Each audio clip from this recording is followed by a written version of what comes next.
We were anticipating a statement on Finland's intention to join NATO. We have now that statement from the offices of the Finnish Prime Minister and President, saying that in the light of events surrounding Russia and its invasion of Ukraine, now is the moment of decision-making, or decision-making moment is near. We state our equal views to various interested parties that NATO membership would strengthen Finland's security.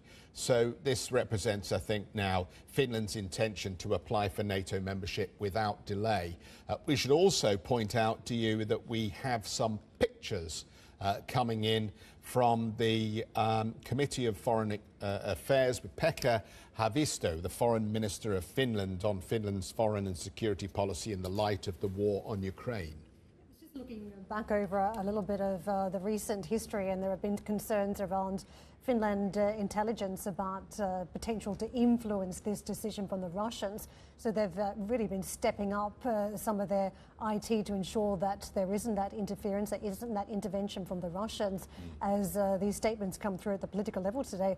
Also, I think in terms of what we have seen, the level of intimidation against Ukraine and also some other states that share borders with Russia, there have been concerns about what this interim period could be before NATO membership. And of course, Boris Johnson very quick to intervene with that tour yesterday and the handshaking that the UK will have Finland and Sweden's back in the event that they make that application. But here we go today, big developments around, I think, what Russia had hoped to avoid, bigger Europe, bigger NATO.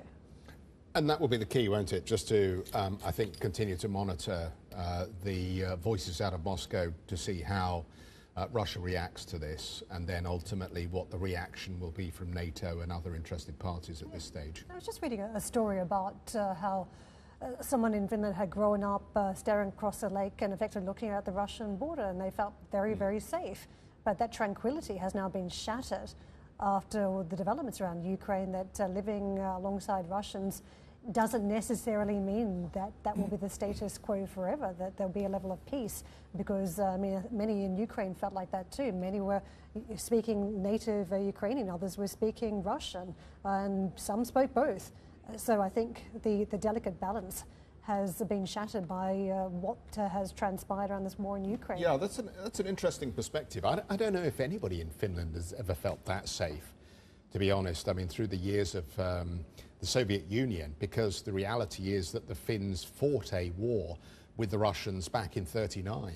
So there is a long history here of antagonism, shall we say, which emanates from the past, and there are lots of sort of open wounds still, I think, from both sides in reality, about what at times has been an uncomfortable border. Yeah, but I think dealt with at a political level more so than people actually on the ground thinking that a sleepy farmland could be under attack at some point.